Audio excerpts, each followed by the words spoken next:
Hello and welcome to NJ Today. I'm Mike Schneider. Getting back to work in the Garden State. The legislature is back on the job in Trenton, with lawmakers considering a move that could put a previously vetoed job training bill back on the governor's desk. Our chief political correspondent, Michael Aaron, is covering all the developments at the state capitol.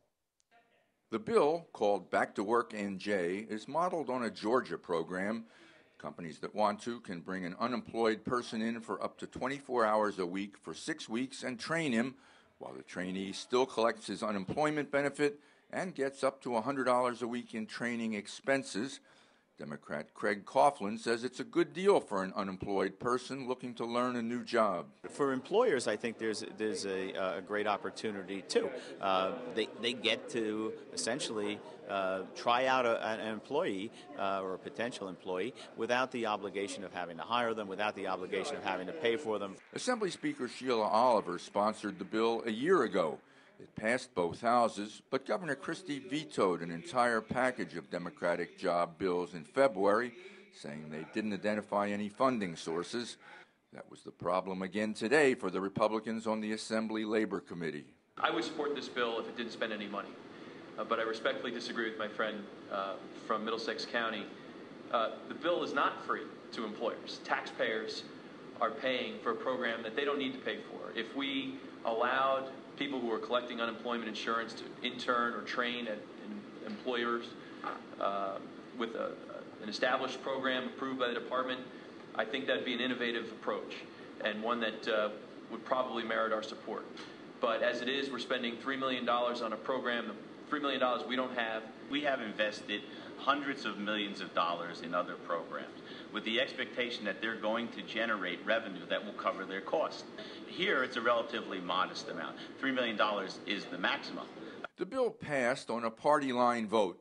Business groups are against it because of federal regulations that distinguish an employee from a trainee. Now, the problem is that if an individual is participating in the program and they're not being treated as a trainee, as they should be, an employer could be held in violation of wage and hour laws and subject to fines, lawsuits, and things of that nature. Another job creation bill approved by the committee today encourages job sharing by allowing workers to collect unemployment if their hours are cut by 10% or more.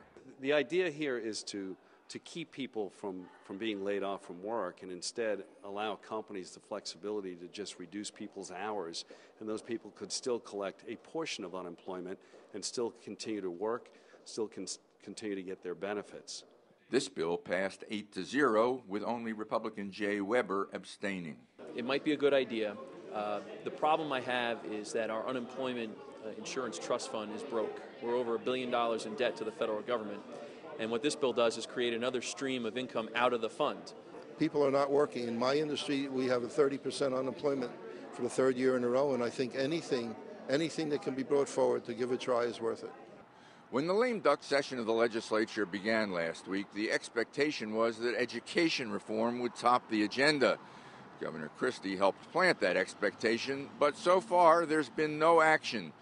The Assembly Democrats moved on their own jobs agenda today, but when asked about education reform and unused sick leave reform, which the governor also wants, a spokesman for Speaker Oliver said on those matters, nothing is scheduled.